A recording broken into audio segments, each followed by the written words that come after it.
తిరుమల తిరుపతి దేవస్థానంలో కూడా 10 రోజుల పండగగా ఈ యొక్క వైకుంఠ ఏకాదశి ద్వార దర్శనాన్ని చాలా అద్భుతంగా ఏర్పాటు చేశారు. మన పరిసర ప్రాంతాల్లో ఉన్న దేవాలయాల్లో కూడా వెళ్ళండి. మళ్ళీ దాంతో ఏం చేయాలి?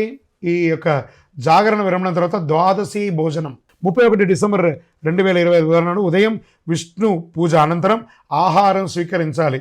ఏకాదశి ఉపవాసం ఉండి ఆహారం స్వీకరించడము లేదా ఒక్కరికైనా ఆహారం పెడితే సాక్షాత్ వైకుంఠనాథుడే వచ్చి మన దగ్గర ఆహారం తీసుకున్నట్ట.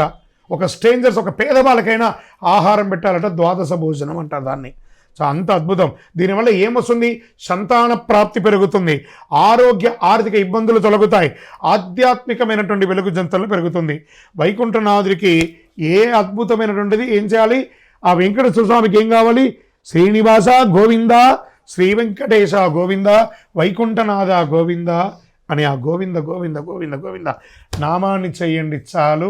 ఏం చెప్పారు ఆ హనుమంతుల వారు?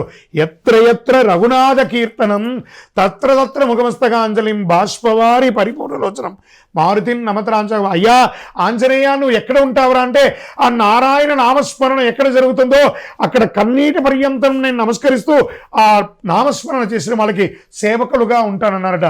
ఈ వైకుంఠ ఏకాదశి రోజు ఒక్కసారి మీరు నామస్మరణ చేస్తే 1,00,000 సారి నామం చేసినంత ఫలితం.